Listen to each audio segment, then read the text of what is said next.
and welcome to Deep Dive on NewsX World. I'm Kriti Mehta.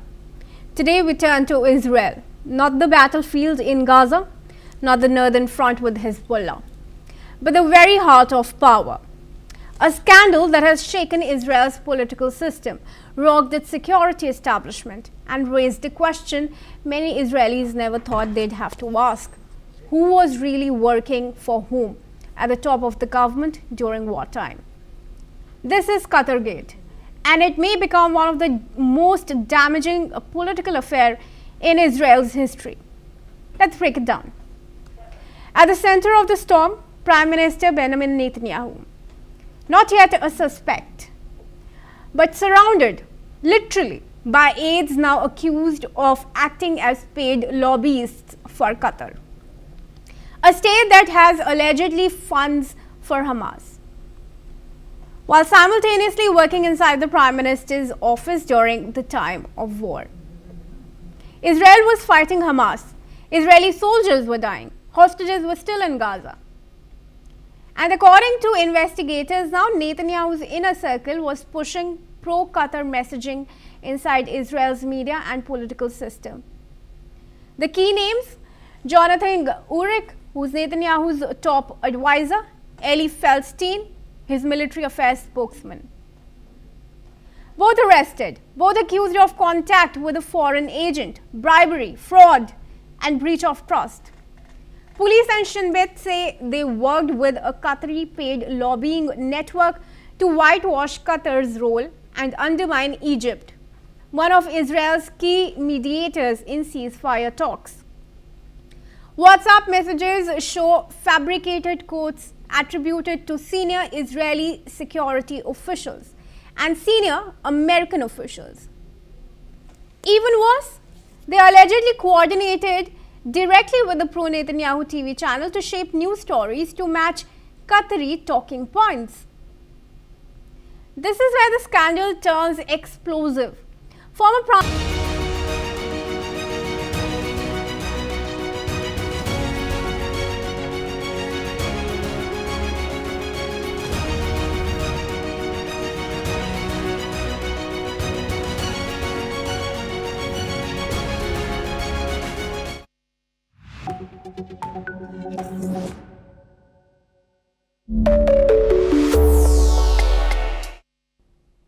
Hello, I'm Kriti Mehta and you're watching Deep Dive on NewsX World. Today we are examining the mechanics, the players and the international fallout of Myanmar's 2025 election. For nearly 5 years, Myanmar has been locked in a brutal civil war. Since the February 2021 coup, where Senior General Min Aung Hlaing ousted the landslide winner Aung San Suu Kyi, the country has spiraled into chaos.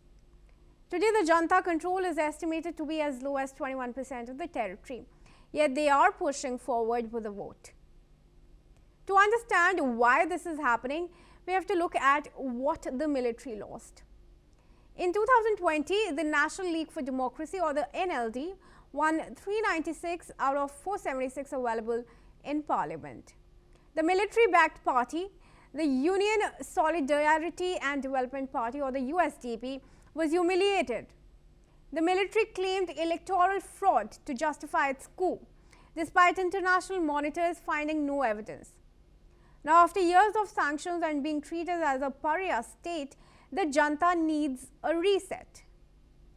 This election is a tactical exercise. The military junta has a host of reasons to seek elections at this fractured point in the country's political landscape. Firstly, the junta wants to legitimize its rule even further. By holding election, it seeks to transform a military council to a civilian government led by the same generals. Secondly, this is yet another means to divide any opposition in the country. Elections offer a path for smaller parties to gain crumbs of power, peeling them away from the armed resistance. And finally, after years of war, the junta is now seeking support from neighbors like India and China, as well as the wider international community. Spurred by the reception of the Taliban government in Afghanistan, the military junta-led by Senior General Min Aung Hlaing is seeking to establish itself as the rightful administrator of Myanmar. Here's what military junta spokesman Zaw Min Tun had to say in defense of the polls earlier this month.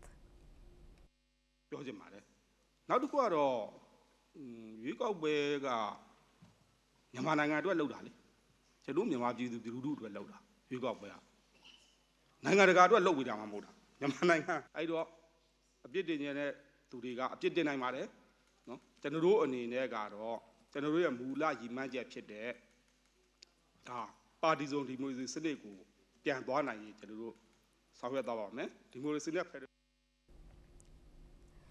The mechanics of the elections are designed to ensure the military cannot lose. Myanmar has 330 townships in total. The junta has admitted it cannot hold the vote nationwide. By staggering the dates into 3 phases, the military can concentrate security forces in specific areas to force participation. Moreover, the math of the election heavily favors the junta-supported USDP. According to the constitution, 25% of the seats are reserved for the military. That means that of the 440 seats in the House of Representatives, 110 go to military appointees, and of the 224 seats in the House of Nationalities, 56 are appointed by the armed forces. The 2020 election saw a landslide victory for Aung San Suu Kyi's NLD. However, that election was contested on a first-past-the-post system, which has now been scrapped. In its place, the junta has established a party list proportional representative system, which gives pre-registered political parties an allocation based on the number of votes each party receives. By using this system, the military's supported party, the USDP, only needs a small percentage of the vote to form a coalition with the appointed generals. This ensures that even without a majority of the people's support, the military holds a veto over the presidency and the constitution. So who is actually on the ballot? Now, the people of Myanmar voted for in 2020. The NLD has been dissolved. Aung San Suu Kyi remains in prison, serving a 27-year sentence. Dozens of other parties have been disbanded for refusing to register under the junta's strict new laws. That leaves the USDP as the single largest party. They are fielding over 1,000 candidates. The other parties are mostly small ethnic or regional players who have agreed to play by the junta's rules. The global response is split. The United Nations and the Western powers have labeled this a sham. UN Rights Chief Volker Turk called the elections and the conditions for them a free vote unfathomable. However, US President Donald Trump has also said something. Listen in to what international observers have to say. With the military still not only having restricted entirely the civic space, with those who are in opposition being detained, with journalists being killed, but also with these heavy bombardments of civilians and with the war that is going on in different parts of the country, in particular also in Rakhine State, to hold elections under these circumstances is unfathomable. Because how can anyone say that they're free and fair, and how can they even be conducted when considerable parts of the country are actually not in anyone's control, and with the military being party to conflict and having suppressed its population for years. That the military is being heavy-handed in encouraging voting, and its armed opposition is being very aggressive in discouraging voting.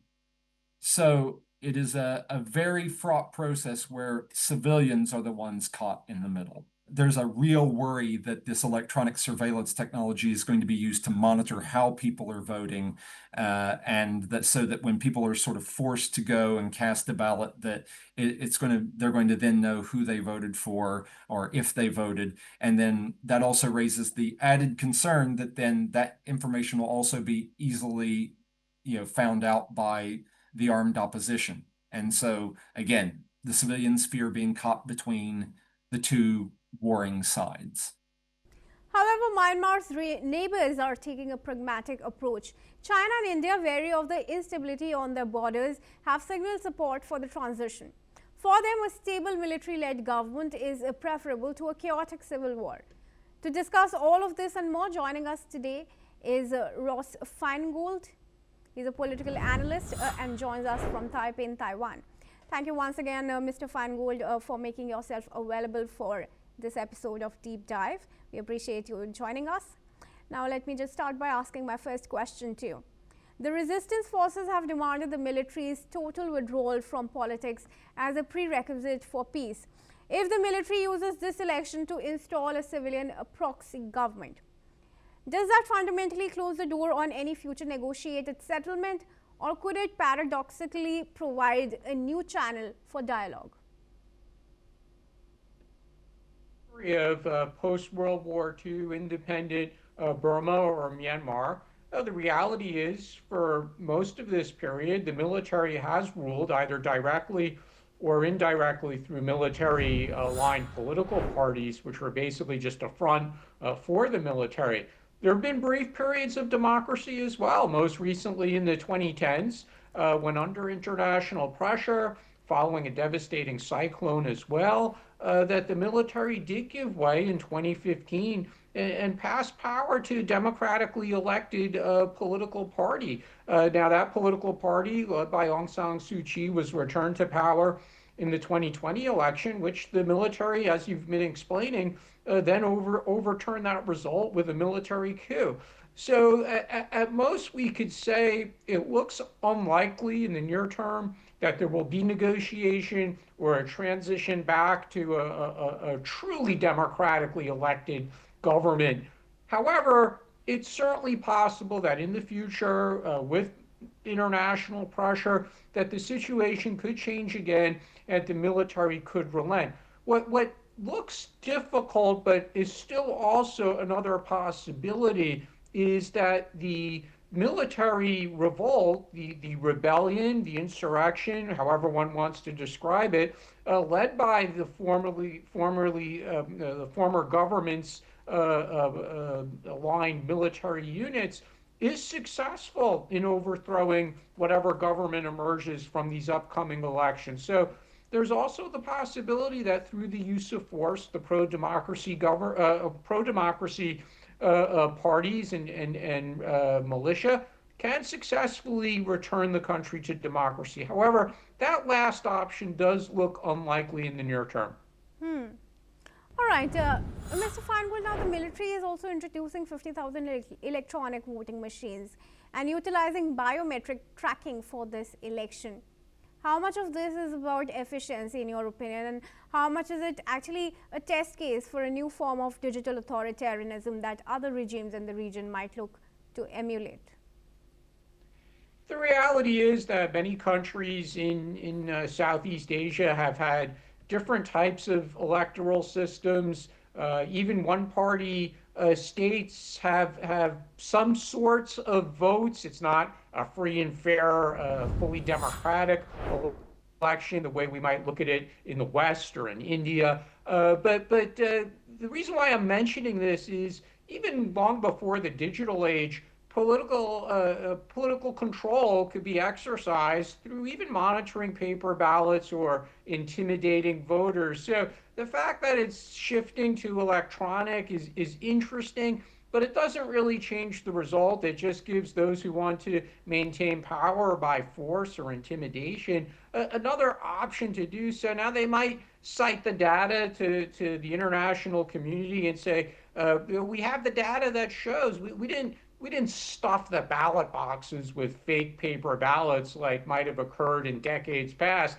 This is the way that people pressed the button or clicked on something when they used the electronic facility to cast their ballot, and we didn't interfere with that. They might make that argument as well, but nobody outside of the country or outside of its limited number of supporters is going to take that seriously, given the overall circumstances of the election. So ultimately, people are going to look at the use of electronic gadgets as just one more tool that a party or a military intent on remaining in power, again, it's just another tool that they use to achieve that goal. And for regional powers like China, does recognizing these elections results stem from a genuine belief in the junta's stability, or is it a calculated move to secure long-term infrastructure projects like the China-Myanmar Economic Corridor? Yeah, that's a really interesting question. And China, as of now, it looks like they're supporting this process. Ultimately, when it comes to China's foreign relations around the world, whether that's in Southeast Asia and countries that have a history of military coups like Myanmar or Thailand, or in places with a greater amount of political instability, like many countries in Africa, China will do business with who's ever in charge at the moment. It's a different approach from the United States or Europe, where the US or European countries might distance themselves from governments that have taken power through a coup, or distance themselves from governments that have not held elections on time in accordance with that country's constitutions and laws, and leaders who seek to use illegal methods to maintain their grip on power. So the Western countries might distance themselves from leadership like that. But China will do business with who's ever in charge. And at the moment, control of the capital and parts of the country, not the entire country, as you discussed, but it's still the military leadership. And they might change their clothes from a military uniform to a suit or civilian clothes, but they're still going to be in control of the capital, of the military, of the central government, of parts of the country. And China will do business with them rather than criticize them. All right, and talking about ASEAN, its 5-point consensus explicitly calls for an end to violence and inclusive dialogue. What is the bloc's refusal to send official observers signal for Myanmar's diplomatic reintegration?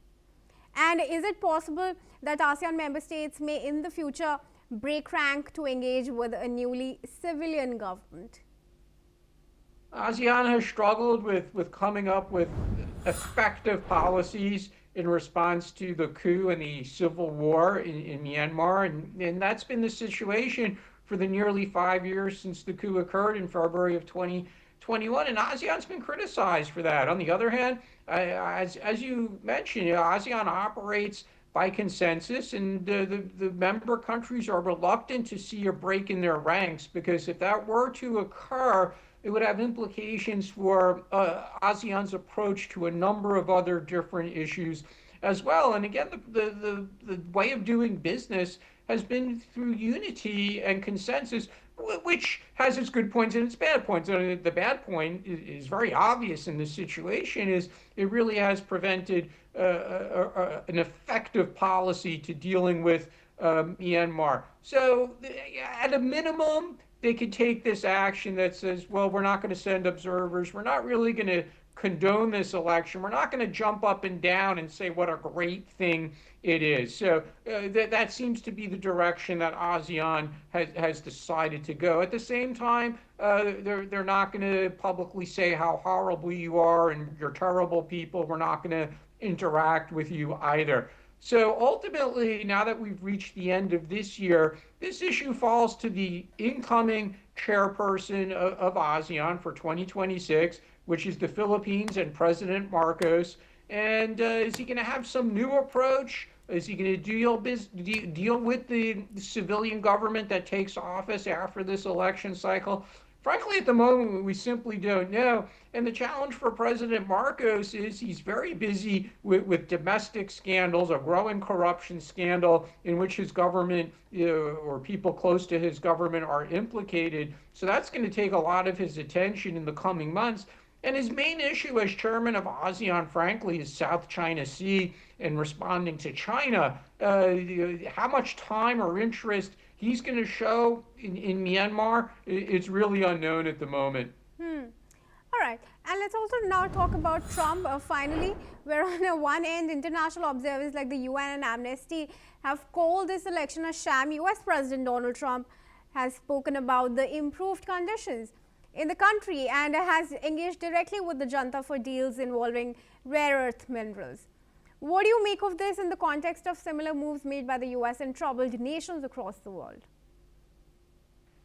President Trump, since he came back into office in January of this year, he's shown a surprising level of interest in mediating conflict around the world. I think, to be fair to President Trump, he deserves credit for that, because he is putting his personal prestige on the line when he gets involved in conflict mediation.